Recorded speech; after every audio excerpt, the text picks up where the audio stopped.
Hello, hello, hello. All of you who are joining us this afternoon. Well, it's afternoon where I am. So, as a friend of mine said in a session I was in the other day, happy time zone, whatever time of day that is for you. Welcome and welcome. If you are looking for Adapt or Struggle, Embracing AI for Learning Teams with Brandon Hall Group and ELB Learning, you are in the right place. We are so glad to have you here. As you're coming in, and you're going to give folks just a minute to find their way in. Find that chat window. Let us know where you're joining us from.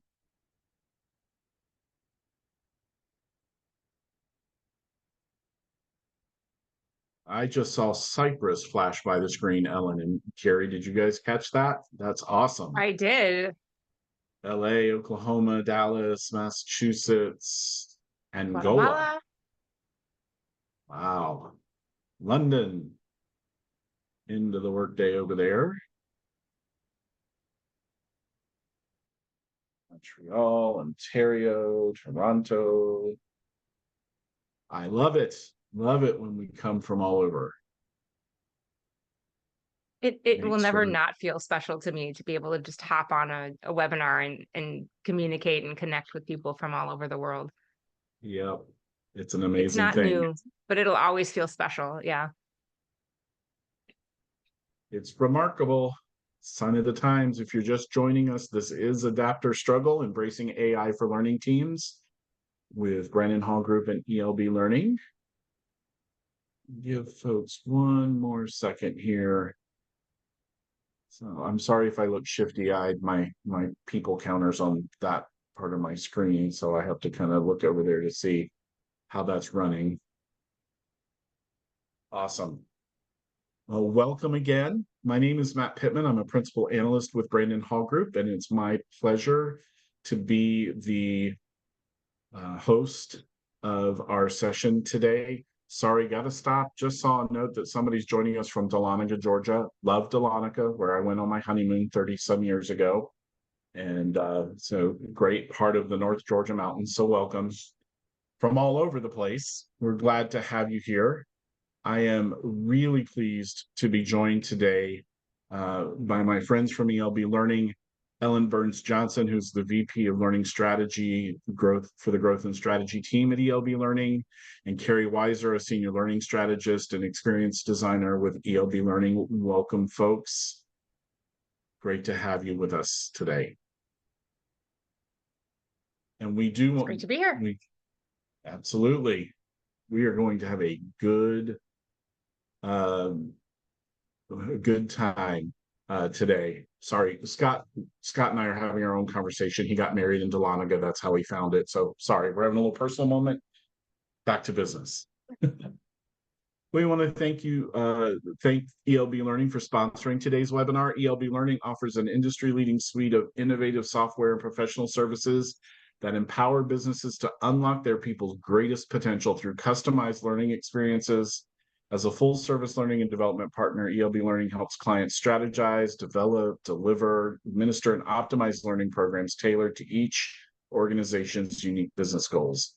Customers benefit from cutting-edge learning technology solutions and services, including gamification, virtual reality, video practice and coaching, staff augmentation, and courseware. ELB Learning also offers expert consulting, development, and training for organizations' AI initiatives to help discover how employees can work smarter and more efficiently. Hey, Ellen, do you want to tell us a little more about how ELB works with their customers? Yeah. So again, I think as Matt was just saying, what we do really depends on what our customers need. And so the first thing we do is we partner with you to really figure out exactly what problems you're trying to solve. And from there, we walk with you until the end of that journey, right? Whether you're starting with some sort of program strategy, whether you're jumping into design, whether you need help with development, or you need some staff augmentation services to fill some open positions. We're there with you from before you start till after you finish. And it's always really gratifying to see the journeys that our customers are on and how they're bringing their learners along for the ride. Excellent. Look forward to hearing more. If you are new to Brandon Hall Group webinars or the Brandon Hall Group, we work with organizations in a variety of ways, including through our Institute membership, which gives access to research and tools, our preferred provider program, as well as our well-known Excellence Awards program. Our technology awards are actually still open for about another 6 weeks. So a good opportunity to submit for recognition. You can check all of that out at our website. But at the heart of what we do at Brandon Hall Group is our research. And we do have a handful of open studies, and we'll be opening a new study in about a week on the topic of diversity, equity, and inclusion. So be on the look for that. You can find all of those at these links when you receive your handout. But you can also go to our website and click on open studies and find the links there as well. We do want this to be interactive. Ellen and Carrie and I have had several conversations. We're excited to sort of share our thoughts and perspective with you and encourage you on your AI journey. If you do have questions, you can use that Q&A panel that's available to you there in the Zoom window. You can also feel free to weigh in on the chat as we go through. We will gladly incorporate your questions and thoughts as we go through, as we walk through our agenda today. We do have a Q&A time reserved at the end of the session should we need it, but we are more than willing to engage with you long before that. So please feel free to do that. And now my colleague, Shay Salvato from Brandon Hall Group is also with us, and she's going to let you know why you want to be sure you stick around to the end. Shay? Yes, thanks, Matt. So we will be announcing the winner of our raffle at the end of today's webinar. The winner will receive 50% off the 2025 HCM Excellence Conference. And you have to be present to win, so make sure you stay till the end. Matt, back to you. Thanks so much, Shay. And with that, we're going to jump into today's agenda. And I will just say, if you've not been to the conference, it's a phenomenal experience where you get to hang out for 3 days with people who get what you do. And the conversations are amazing. So you should definitely check that out. Today, though, we want to talk a little bit about what's happening in L&D and AI, because we've all heard it. We've all heard the ominous news that AI is going to steal jobs and that AI is going to take over the world and all of that. But is that what's really happening in L&D organizations and in companies in general? We're going to dig into that. And then we're going to really dig into, for us, L&D professionals in working in this time, how do we navigate this AI revolution and this whole transformation that's happening around work technology? And then we want to really bring that in practically and focus in on what are those skill sets that will help as we navigate this time. Where should we be looking to grow ourselves and improve our own skill sets? And then where do you start? If today is day one, where do you start down that journey? So we want to get started, though, with a quick poll. And we've got 2 questions for this poll. We all know that work is shifting dramatically and has continued to shift. So Shay's going to launch this poll. The first question is really about your team and how well equipped do you feel like your learning and development team is to navigate the complexities of this work technology transformation that's going on, ranging from extremely well equipped to extremely ill equipped, like we're on it or we're not on it at all, or we're somewhere in between. And then the second question is really about you, because you're a part of the team. How do you feel personally in your work about how equipped you are to navigate this technology? So Shay, we're going to launch these as separate, it looks like? Yeah, that's right. We'll do one after another. All right, perfect. So let's take a look at how we're feeling about our organizations. Okay, so somewhat well-equipped to somewhat ill-equipped, right? Kind of riding that middle of the curve, Ellen and Carrie. That's pretty much what I expected. Is that what you expected? It is for me. There's that kind of bell curve shape that we so often run into in so many different contexts. But yeah, I'm not surprised to see everyone kind of in that middle bump, because it's been a big topic of discussion in the industry and in kind of popular culture for the last several months. And so I think lots of conversations have started, but it's also fairly early on, I think, in the development of how this technology will impact the L&D space. And so, you know, like we see with so many new technologies, there's a firestorm of conversation in the front when it first Right. hits the market. Yep. And then things kind of slow down because it takes a lot more time to figure out exactly how you're going to use it. Yep. Carrie, what do you Shay, think? let's go on and launch that second poll. And yeah, and that's Ellen, I think I think that we've talked about the fact that that's the reality of where we are, right? And so what we want to do is help all of us in the learning profession to get ahead of that. So now that things are kind of stabilizing. So this question is about you. First one was about your team. Now we're talking about you. How do you feel about your equipedness? That's not a word, but how are you feeling? How well equipped are you feeling to navigate this time? And Shay, you can go ahead and pop those up whenever you feel like we've got a good number. Carrie, what do you think we'll see with the individual responses versus the organization responses? Oh, you're asking me to predict. Well, I am. well, I'm curious because, oh, well, I just saw it here. That's actually a little different than what I thought, but in a good way. So I was worried that there was a potential that people would think that organizations were better equipped than they were. So I'm happy to see that it's actually slightly different, that people are feeling more along the lines of that they kind of know what's going on, as opposed to the organizations running off without them and they're having to run to keep up. So that's actually, I like that. Yeah, that's excellent. So we're taking time to sharpen our own tools, as we used to say back in the day when I first got started. Excellent. So let me catch us up here. All right. So let's talk a little bit about what's just kind of going on. Let's paint the picture in terms of context here.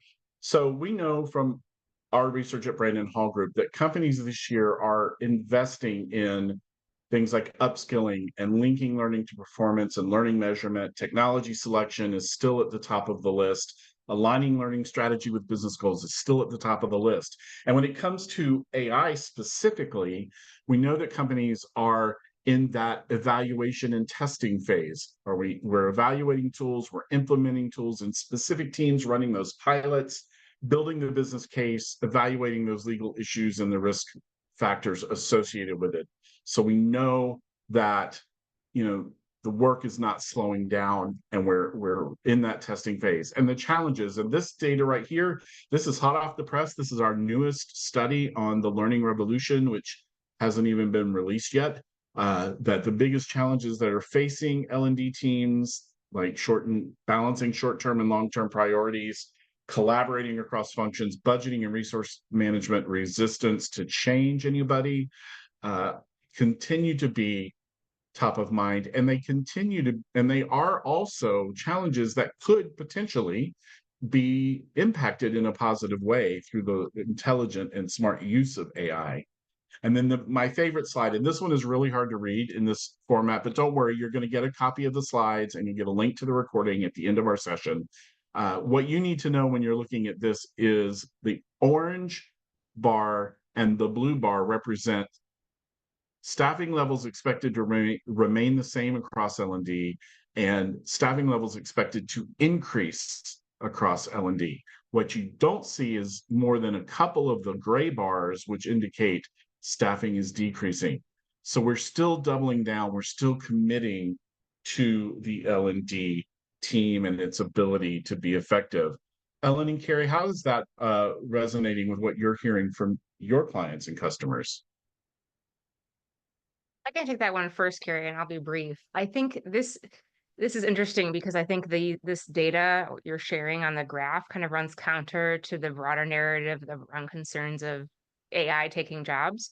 I don't think that's what we're seeing in the the customers that we work with who have done staffing changes, it's not necessarily because of AI. Certainly that might influence the way that they are, structuring their production pipeline, but that there are lots of restrictions around what AI can do and how it can be used. And so those changes aren't necessarily as fast as one might think. I think that the customers I have seen that I've worked with who have been reducing their L&D workforce, it's mainly because of other reasons. Maybe because they're changing the way that they deliver training, they're moving back to in-person from online, and so they're restaffing. It's not necessarily that they're reducing, they're just shifting things around. That's what I've seen in the recent past. Do we have time for Carrie to jump in too? Absolutely. Yeah, I would echo that. I think that more often than not, what I'm hearing from companies is that it's ways to streamline what you're doing now and to use it to make you do things or help you do things a little bit faster and quicker. So the time to step in is less about jobs being taken away, but for us to kind of control the narrative about how we can use AI in ways to improve our efficiency and where it just doesn't really help at all, or where we need to navigate some of the things that it doesn't do well. So I don't see it so much changing jobs as I do changing expectations of what we can do and how quickly we can do it. And then the need for us to come back and explain perhaps that maybe the expectations aren't aligned with reality. Very good. So let me ask you at this point, and maybe Carrie, we'll start with you and switch to Ellen. What is your personal journey as a learning professional been through this whole evolution and advent of AI technologies and other new technologies and work? Yeah, it's funny because I've been doing this for a while, right? So AI is relatively new in the spotlight, but basically highlights just what I've had to do all along, which is just keep adapting to change. So when I first started out doing instructional design, we would have big meetings and we would sit down and we would really craft long-term curricula, and we would have designated people who would do, design and writing and video and visuals and programming and all of that. And then as more and more tools came in, we started to kind of combine roles and we started to move things a little bit faster, and we would focus on micro learning instead of full curricula and all of that. And now as AI and all of these other technologies come in, I feel like we still just need to back up and focus now on how we're going to adapt to them and adapt to the change and focus on long-term mindsets and curricula that can kind of help us really build in that culture of continuous learning. So I think there'll still be opportunities for micro learning and things like that. There'll still be opportunities for somebody who considers themselves an e-learning designer or developer to build those types of things. But we also kind of have to start building out these skill sets where we think of those as pieces of a larger whole. And the idea that sometimes when we're developing an e-learning course, by the time we're done, it's already outdated. So how can we start to use AI as one of those tools in our toolkit, the same way that we might use another tool to basically make our process more efficient, but not take away from the fact that really what we're trying to do is drive behavior change. So I think it's just shifting that mindset to more of a creative problem solving on a larger scale, if that makes sense. Yeah, it does. And I think I want us to jump in and really get going on the meat of the conversation of how do we start navigating these waters. I've seen several comments coming through in the chat about being asked to teach on AI or trying to get alignment on what those expectations of what AI can do. And so we definitely want to start getting into some of that. But really, let me ask you, you kind of touched on this, Carrie, and so maybe Ellen, you can weigh in a little bit more on from this perspective of how do you see the role of learning professionals changing with the integration of the AI tools? Yeah, I think I see it accelerating a trend that we've seen a lot over the last many years in learning and development, and that is to shift L&D from a kind of delivery focus to more of a consulting focus. And what I mean by that is instead of getting a request for training, making a training, and then moving on to the next thing, making more space in an organization to get that request, and instead of immediately working on it, have a conversation like, okay, you want to make training, let's just spend a little bit of time understanding what problem you're trying to solve. And if we go through that and actually we agree that training is the right solution for that problem, then of course we're going to get you the support that you need to make that training and deliver it well. But training is not the only solution out there for performance problems. When we were talking about training, it's because we want someone to do something differently, right? We want them to perform differently. And I think AI, because of how it can easily slot into someone's workday and just their workflow, opens up a whole new realm of performance support options. And also and this is something I think I saw Cindy mention in the chat, it can make analyzing data a lot easier. And so if you're able to get rich data from technologies like modern LMSs or LRSs, then you can, in other ways, surveys, so on and so forth, observation, you can more quickly aggregate that data and see what story it's telling using AI tools. And then you can have those performance-oriented conversations with parts of your organization much more easily than you could 5 years ago. So I see AI transforming L&D. Yes, because it might make production of learning experiences faster and easier, but also because it makes it faster and easier for us to deal with data and have data performance-driven conversations. I hope that wasn't too verbose. I feel like I said a lot of data and performance, but hope that came through all right. No, I think that was exactly the answer we were looking for. And as we think about that in the ways that it can impact us, what are some of the challenges or misconceptions about AI and learning and development, and how can we address them? And I know we've got one question, Ellen, that you wanted to touch on. It might fit here too. Yeah, I think this came in from Greg on the Q&A panel, right? Using open source large language models in a function like an L&D, it can closely link to HR, which can sometimes have links with personal data. And that, I think, is a very industry and organization dependent answer. It really depends on the specific restrictions and the specific data that you're dealing with. That being said, more and more organizations are looking at taking open source models and then running their own instance of those models that are protected. And so that information doesn't go outside of the organization. At ELB Learning, we have something like that running on ChatGPT. So we have a ChatGPT model that isn't connected to the outside world, the data that we ask it about, when we try to think through what customers need, or we're using it as a thought partner, that data doesn't go anywhere. Now, the customers that we work with, they're not sharing, personal identifiable information or healthcare information with us. And if they were, we wouldn't be putting that into the model either way, but there's still proprietary information that we're dealing with, even if it's at a brainstorming level. So that's why we spun up that instance, so that we could still use the tool without some of those risks. But that's one specific instance, one specific use case. It might not work that well for everyone. So if you're looking at trying to find ways to do that, it's kind of something where you want to partner with an expert to help you think through that. What are some of the other kind of misconceptions, and how do we address them, or help people understand some of these concerns and limitations that maybe people aren't as ready to see?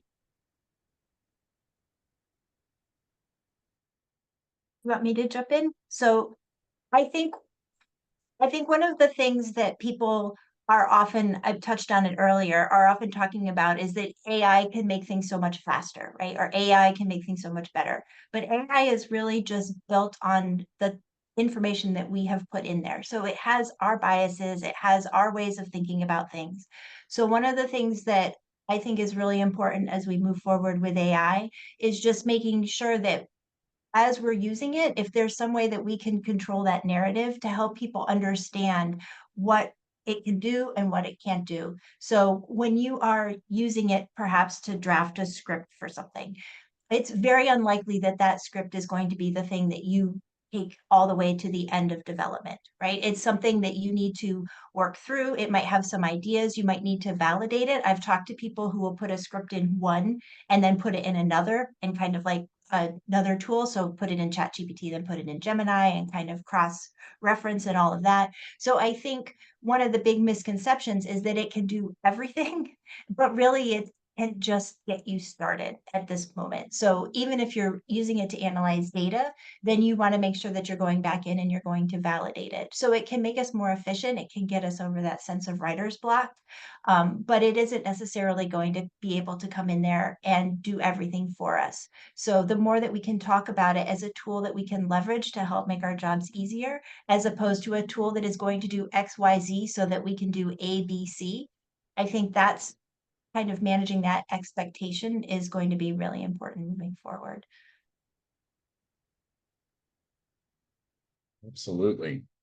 And I think that preparing ourselves to sort of continue to walk through that and become I think it's entirely appropriate that learning and development become the expert in how this can really benefit the organization and how to do it in a smart and careful way. So what are some other ways that we can encourage learning teams and our folks that are joining us today on the call? How do we prepare ourselves to navigate all of these complexities? I think one thing, as we're talking a little bit about how the role of L&D is shifting a little bit, but part of what it's doing is it's just moving further back in the process. So when we think about AI, and I know that people have said, well, I need to develop an AI course, right? But we need to understand, and as much as you can push back as possible, right? It can be hard. It can be hard to go back and push back against things like that.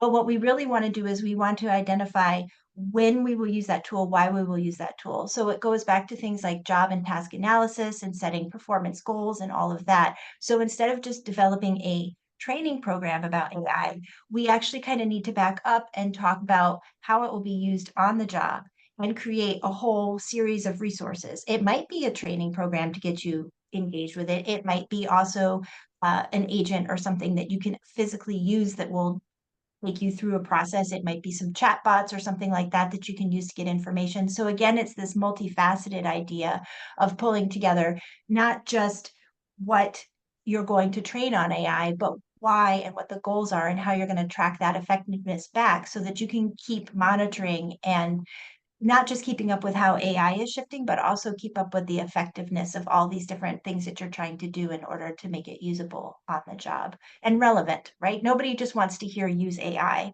They want to hear use AI because it will help you do this. Use AI not because it's going to put you out of your job, but use AI so that it'll make it easier to do this so that then you can focus more on this other part of your job that you might like a little bit better or be a little bit better at, or that you have some skills that you've really worked hard to develop, but you never get to leverage because you're always back here trying to type out a memo. Or, focus on things that are more impactful in the list of 8,000 tasks that you have to do. What's the most important? What's the most impactful? Right. And I think Linda's right on the money with her comment when she says we have to stop thinking about AI as one thing, because it's not a single thing, it's a category. And there are multiple paths and multiple iterations of how AI technology can benefit business and individuals and learning as well. And so I think part of that is helping manage and set expectations, or help managing expectations, particularly from our stakeholders, right, Ellen? Yes, and Greg had another question in the Q&A panel specifically about managing leadership expectations. I think that this is one of those instances where L&D can set the table rather than wait to be invited to the table. And getting ahead of those questions and maybe scheduling a lunch and learn, or reaching out and saying, we're setting our, we want, you're setting your roadmap. How can we help? People have questions about AI. Trying to just get in there and get some of that basic education about what we mean by AI, how it isn't more than one thing, what it enables us to do, and what questions you're prepared to help explore for different, units within your organization. Yeah, start the conversation. I think that's the main thing when it comes to managing leadership expectations. Everyone's always going to come to a conversation with some preconceived notions about what something is, whether that's AI or video or branching scenarios or gamification. But you're the L&D expert, right? So you're the expert in how that technology, how that kind of solution can be brought to bear in your space. And if you set the table and invite people in, then you're already holding the microphone. You're already at the head of the table saying, this is the conversation that we're having. And I think that's a good way to maybe get in front of that a little bit and proactively manage those expectations. And it's like any other tool or any other technology we bring into our learning technology stack, in that we have to understand where it fits for our organization, and where it fits for one person's organization may not be exactly where it would fit in another organization. So you have to really, if anything, I think, Carrie, I thought what you said was so insightful about it's moved us back in the process, because I think for a long time, because of rapid authoring, we got really good at sort of skipping right to the product component instead of starting at the analysis stage. We sort of went, yeah, there's a problem and we'll build a course and we'll get it done. And I think what we've really learned in recent days is the importance of that front end analysis and really getting clarity on what the problem is and how AI can help. Excellent. Excellent. All right. So let's start shifting the conversation just a little bit more from sort of the broader kind of philosophy around AI and where it fits. And let's talk about what do we want to work on? What are those skill sets that we as learning professionals need or want to focus on as it relates to all of this technology transformation? And I do have another poll to pop here, because one of the things that we're curious about is really, are we investing in the development and growth of our learning teams? The learning team exists to develop the organization, but what are we doing to help develop our learning teams? So Shay's going to put up a polling question right now that talks to this. So to what extent is your organization, or does your organization, prioritize skill development for learning professionals? And I know there's some of you out here that are a team of one or a super lean team, and that can be really challenging. And we're really happy to be your partners in that part of the journey. That's a big part of who joins our Brandon Hall Group webinar. So we're grateful you're here. But how is your organization doing with that challenge?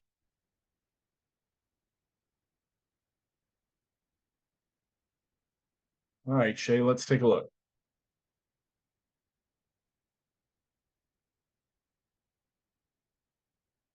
Oh, I apologize. This was an earlier poll question that we skipped over. So reinforces what we've been talking about, the impact of AI in organizations' learning and development initiatives. Let's go ahead and jump to that next poll question, Shay. Sorry about that.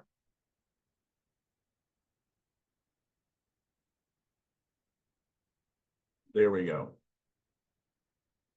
So while we're waiting for that one to come up, so Carrie, where would you start? What skills would you want to start focusing on? Or did you start focusing on when it first started coming around? Well, I think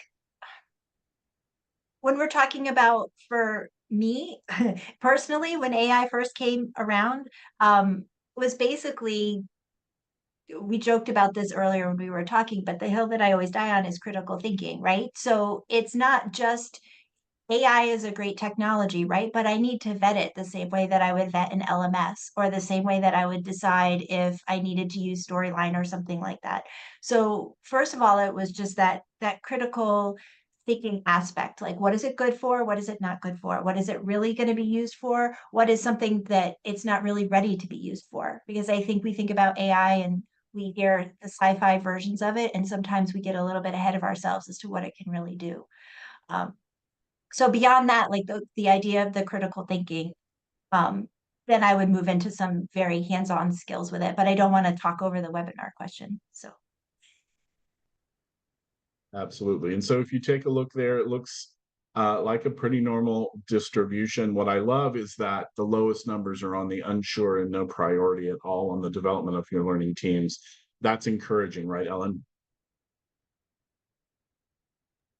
This is higher than I expected. I'm so glad to see this. I was kind of expecting more of a trend towards the bottom. But I'm really happy to see that it's more towards moderate priority and even high priority. Still some low priority in there. Hopefully that changes. I mean, we're all L&D professionals, right? We all believe that learning is really, really important. So I don't feel like I'm going to be saying anything controversial when I say we've got to make time for people to learn, because there's just so much out there and there's more all the time. It's hard, it's impossible to keep up if you don't prioritize. And the other thing is that, when you're learning on your own, it's not necessarily contextualized into your space, right? So you can learn a skill, but to really practice a skill, you have to practice in context. And so if we're trying to learn about AI, when we're really trying to practice it, you have to practice it in a context. And the most significant ROI for an organization is to give people time to practice using those tools within the context of the organization that's going to use them. So I'm glad to see this. I'm really curious, and we might get some answers to this in the chat, but I'm really curious about how this takes place. Does this take place as like free time that you have to explore the tools and build prototypes about what might be useful? Or is it more structured than that? I'm just curious what's actually happening on the ground. Yeah, so that would be great. Let us know in the chat how is that development taking place for you. And I also want to pull out Cindy's question in the Q&A panel. How do we manage or advocate for time available for learning, right? Because Cindy's example is their company is 3 hours a month for reskilling, but sometimes it's hard to make that case that learning is the work. Learning is part of the work, it's part of the job. So what are some tactics or approaches that you've seen work successfully? Carrie, why don't we start with you? So as far as just trying to, let me look at the Q&A because I want to make sure that I answer it directly. How do you manage or advocate for the time? Yeah, 3 hours per month. So I do think that that's a challenge. I think that being able to prove back metrics is important, which is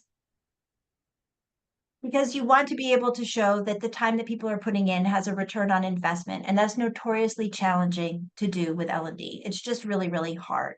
But if we can use AI to help us build better assessments, and the way that I say that, for example, with AI, I can go in and I can build out the wrong answers to questions that used to take me hours upon hours upon hours to figure out, right?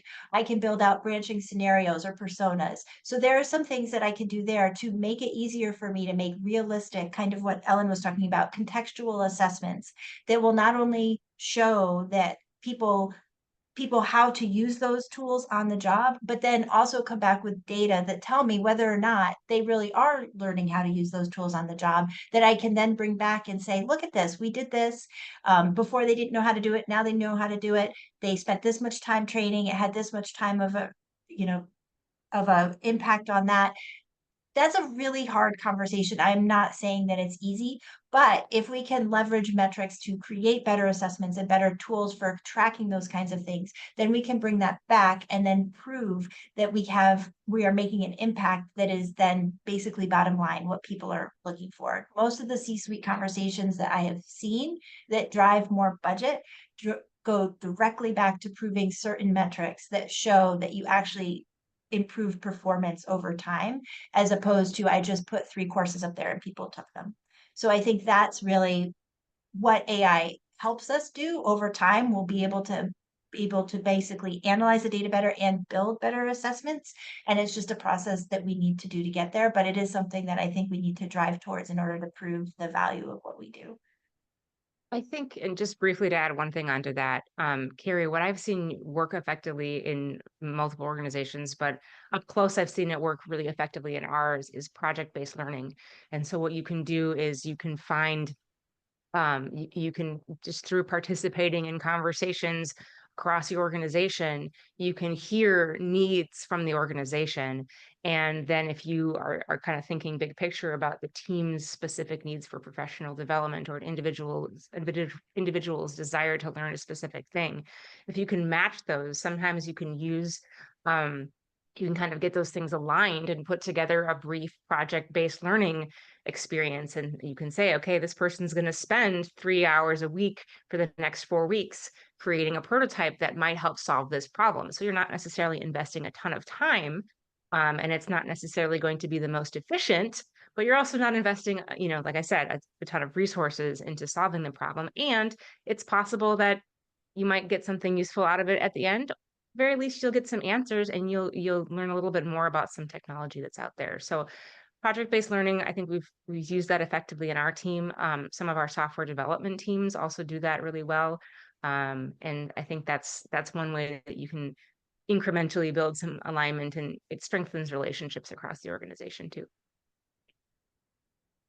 And I think the other piece that we always advocate for at Brandon Hall Group is remembering your core purpose. The core purpose of learning is to drive the business performance success. So performance over time, yes, but ultimately we should be moving the needle on organizational performance, and ways that leveraging the right technology in the right place with the right people can lead to that outcome tells an even more powerful story for sure.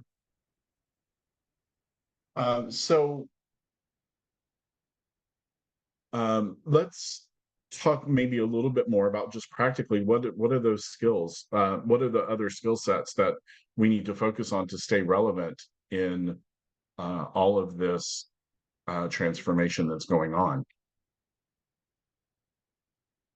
in the age of AI? What would you guys say is most important?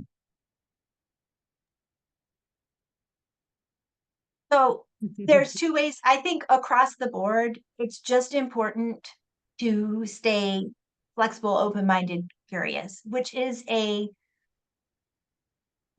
skill that is hard to teach. But if we can reflect that in our training, so maybe instead of having top-down instruction, we have ways of bubbling up information that people can be curious about and find and engage in. I think it's just one of the things that we've been struggling with so long, I think, in training is that so much of what we do is based on teaching people facts. But we all know when you walk out of that classroom, you're only going to remember a small number of those facts. You can maybe come back and like do 30, 60, 90 quizzes to see how much of it you remember, but it's still facts. I think focusing on the fact that we need to be creative about solving problems and building skills. So kind of switching it, like facts are at our fingertips. We can look anything up. But one of the questions in here I saw in the channel, talking about generative AI and prompt engineering skills and things like that. Those are general skills that can be applied in many different contexts. And those are the kinds of things if you were to develop an AI course, I wouldn't want you to develop a course that went into a lot of detail about the difference between machine learning and natural language processing, because it doesn't matter, right? You can look that up tomorrow. What you really need to do is know how to craft a prompt that will then basically give you back information and how to put some guidelines and constraints on it so that the AI doesn't hallucinate and give you wrong information that you then pass on to 15 people in your group because you didn't realize that it was wrong. So it's that kind of switch from us developing these knowledge-based trainings to these skill-based trainings, which leverages things like the project-based training that Ellen was talking about that leverages more social learning. So all of those kinds of things are the skill sets. We need to kind of expand our view of what training is.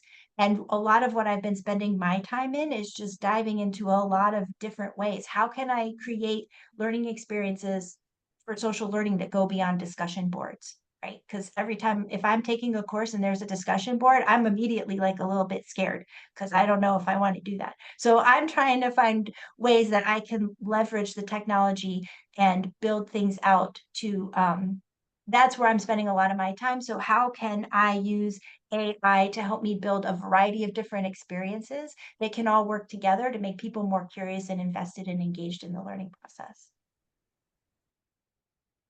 Ellen, what would you add? I think one of the things that I'm leaning on actually is more of a communication skill. So the AI space moves so quickly. I use it in my personal life, I use it in my professional life, but there's way more out there that I'm not even aware of. And so what I've been trying to do is really reach out and build some connections with people who are keeping up with that space and can really help me think through the solutions that I want.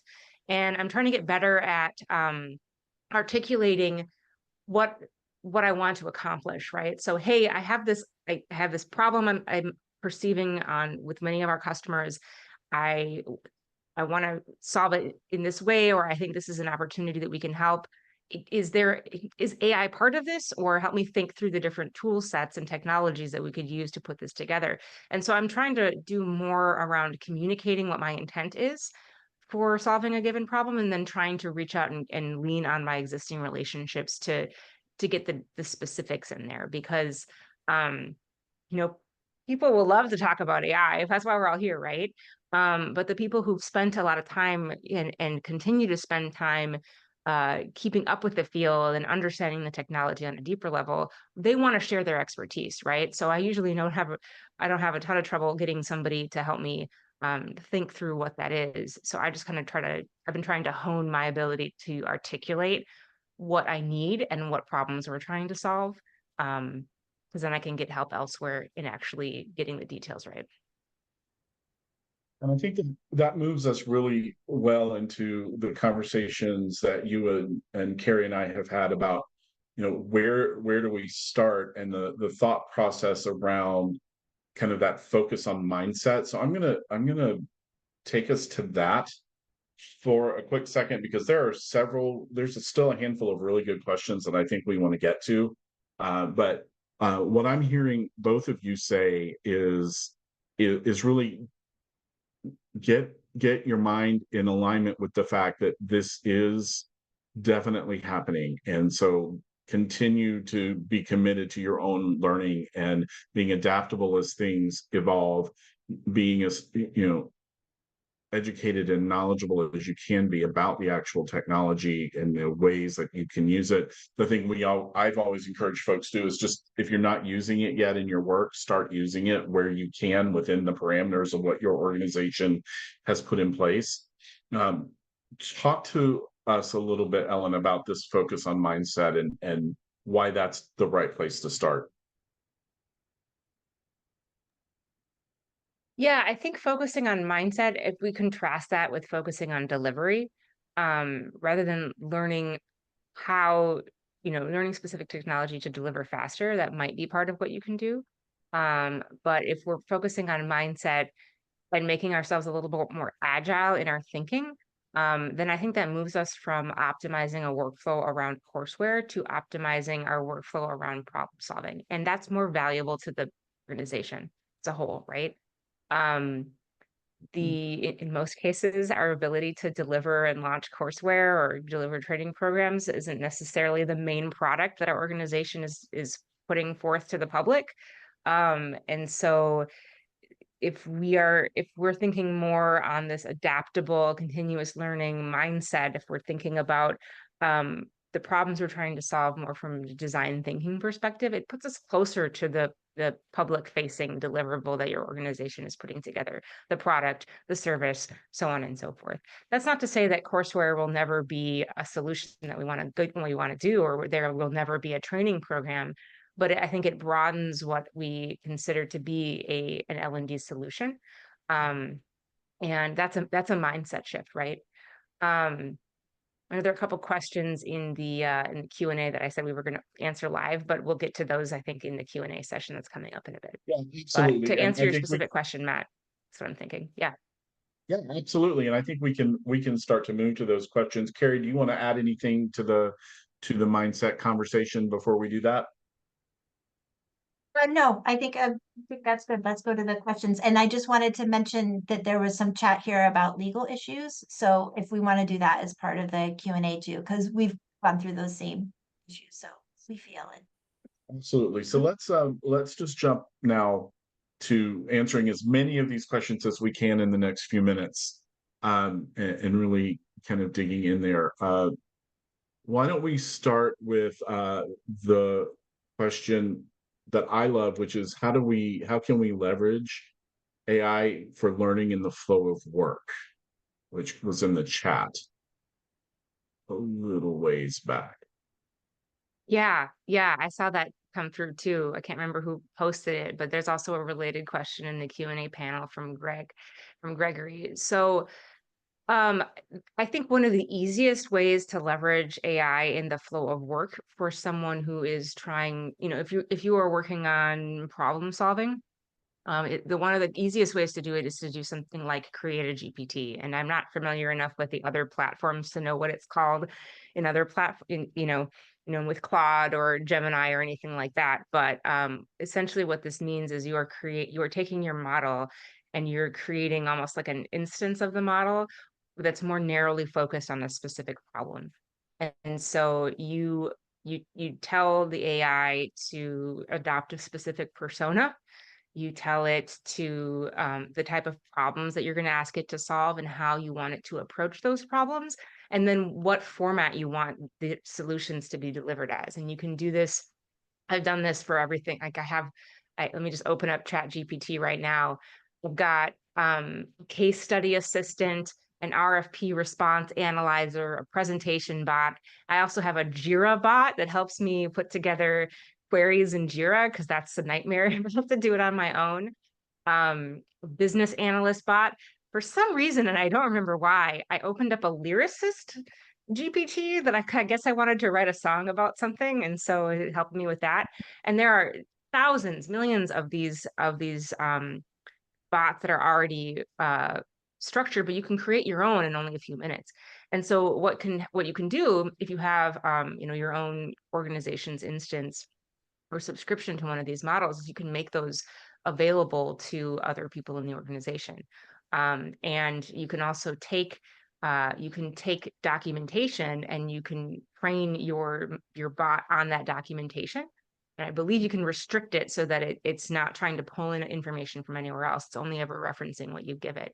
And that's a pretty quick way for you to create kind of a helper that someone can just go to and pull in the flow of work. If you want people to be talking about a product in a very specific way, well, you can train it on the product information. You can train it on how you want to talk about the product to customers. And then you make that available to people who are writing emails, writing marketing copy, taking phone calls. And it can, the users, your people can lean on that bot to just ideate verbiage. So that's just one example of how we can, quickly create things that within the flow of work. Now, the specifics of what that look like might be really different from organization to organization. I know some of you mentioned that you're dealing with legal restrictions and you can't just go to chatgpt.com and work with that. But that's an example of what's possible, and the specifics of how that gets rolled out.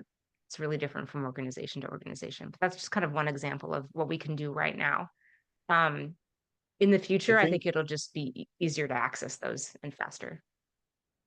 And you also see in many different work systems where the technology provider is building in that capability for learning in the flow of work through not through an LLM, but through a true chatbot experience where I can load relevant content, links to relevant content, links to resources, anything I've got in my learning ecosystem into that chatbot, so that if I'm asking, somebody goes in and says, I need to know how to enter this requisition, and part of what it pops out is, hey, you can go look at this learning, you can go watch this micro lesson, you can go watch this video, or here's the job aid that walks you through it.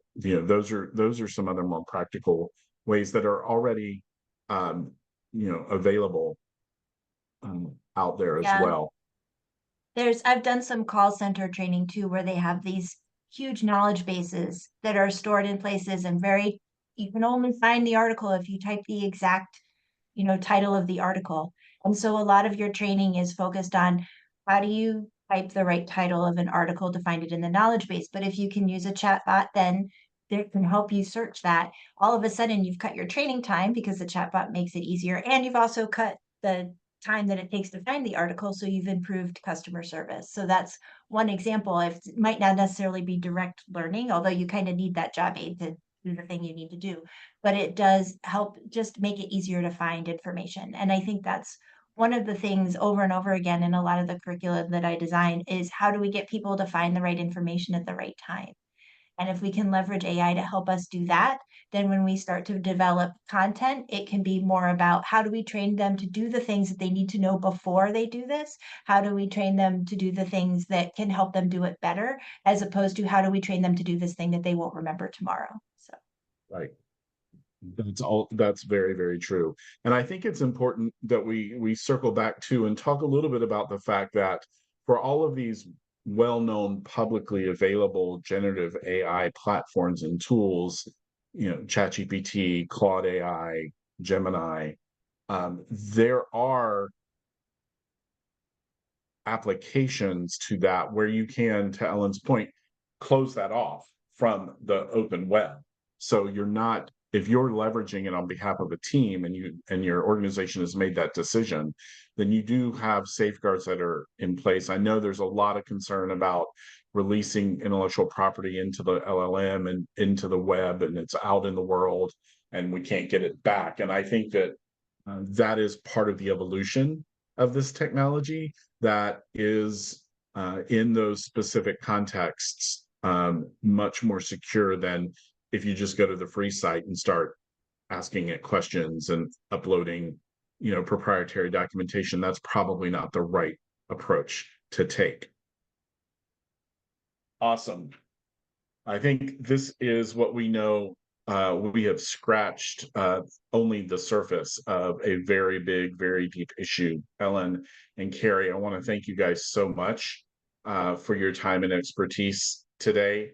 I want to thank this audience who have been unbelievably active and vocal and engaged with us on this journey. What I think we've learned is that we're all still passionate about getting it right, which has always been a big part of what's driven me to love the role of L&D in the organization. And with that, I think we have a raffle giveaway to do, and then one more bit of information to share. So, Shay, take it away. Thanks, Matt. I am very excited to announce the lucky winner of our raffle today. Congratulations to Mariana Vital on winning today's prize, 50% off the 2025 HCM Excellence Conference. We will be sending you some information shortly to celebrate your win. Well done, Mariana. And if you want to learn more or keep the conversation going with our panel today, the email addresses for both Ellen and Carrie are there on your screen and will be present in your handout. And that there is also a link on that slide to book a conversation to learn more about how ELB can help you navigate these times. Thank you again. Enjoy the rest of your day. Thank you all.